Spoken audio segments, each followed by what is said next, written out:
Hey guys, this is Jake with American Clicker Press. I wanted to go over the dual auto table mini beam configuration. So this is going to be a basic demo of how the machine works. Previous video we talked about the advantages of the machine, where it might be useful for you, where it might not. If you're this far, clearly you're interested in it, you want to see how it works. So we're going to go ahead and demo that. We're going to do a dry run without a cutting die. That way you can kind of see as much of the machine as you can without being interrupted by material or the die. And in the future, we'll have some demo videos for you to be able to watch and say, how does it work with leather? How does it work with foams or plastics or anything like that? If you need a specific material cut to be able to tell what it can do, reach out to us. We have testing systems here to be able to tell you what amount of tonnage you need for your material. That depends kind of on your cutting die. A larger die will require more tonnage. We take that into account, and we'll work with you to figure out what machine gets you as much tonnage as you need without overselling. We don't want to charge you for capabilities that you're not going to use, but we also don't want to give you a machine that can't meet your demand, because inevitably you either will break the machine or it simply won't do the cuts that you want it to do. So to start, machine needs to be plugged in. Make sure to have it wired properly. Make sure the polarity is going the right way. If you have an electrician, they can do this. If you need help, we can walk you through it. After the machine is plugged in, the electronics will turn on. You'll turn this switch to turn it on, which I've already done, and that'll bring you to the initial configuration screen. So this is the screen you're going to use to configure your output and to configure your depth setting. So this is useful, and especially on this one, so you can have different operator situations. In this circumstance, we'll go ahead and turn on the machine. I will loosen up the cutting handle. You will place a die on top of your material on the board. You will press both buttons. The machine will recede in. It will lower the head without power until it rests on top of the die.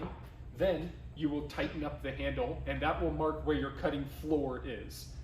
From that floor, you will increment or decrement the cutting depth based off of that floor.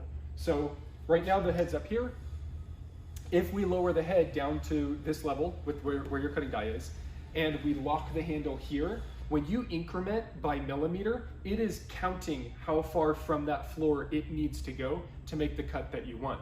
So we recommend that you do a height setting, you get the table where you want it, and then from there you increment very slowly. This is primarily important because if you overcut with this machine, you could bury the die, and you could have an issue where you need to heat up the plastic to pull it out or whatever. The other inherent design complications with these machines are, because you have a central cylinder pushing down the machine, you're going to have the head under extreme pressure can rock a little bit. Typically this isn't a concern for most customers, and you don't see any issues with it. The solution to this is tightening up the bearings, but then again, if you tighten up the bearings or the bushings on the head, you cause the machine to have resistance and increased wear, so it was a compromise that had to be made. But ultimately, what that means is if you're going to perform a cut with this machine, we highly recommend that the center of pressure for your die needs to be in the center of the board. Now, what that means is if you have a cutting die that has a few blades over here, but a lot of blades on this side, you're going to want to bias that cut to be closer to the heavier side so that you're not causing a deflection in the system. Typically, you'll do a couple of dry runs with your material, and that'll tell you where you need to center that die. Unless you're cutting really dense materials, you're generally not going to see that issue at all. It takes pretty impressive tonnage in order to exploit that problem. And if you have questions about that, feel free to ask. If you need us to test your material or your cutting die, send it in. Well, we're more than willing to take your die, slap it onto a machine like this, test it and say, hey, it's actually working out great, or hey, we had to configure it this way to make it work. We want to make sure that you get the machine that you wanted. So we're going to go ahead and start up. You start that by doing the oil pump start.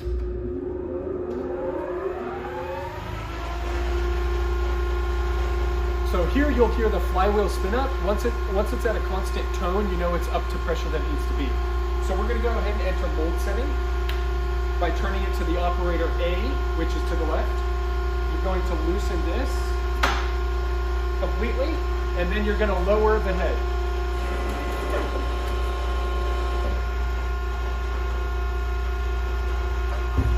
So let's say that with my material and the cutting die, that is the height that I want to be at. You will then tighten up the handle, switch out of the setting mode, and the head will return. Now, Operator A can increment or decrement that cutting depth depending on how much pressure they need to make the cut. So as a demonstration,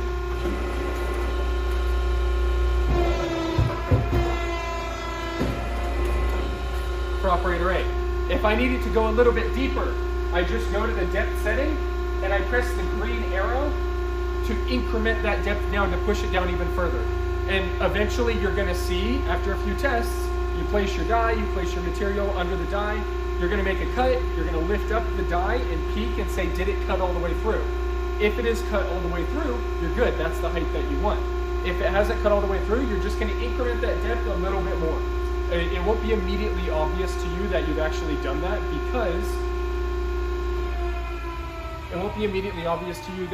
because it's incrementing by millimeters, and that's pretty hard to spot. But you'll be able to see the cutting die, and you'll be able to see the cutting material and know where that issue is.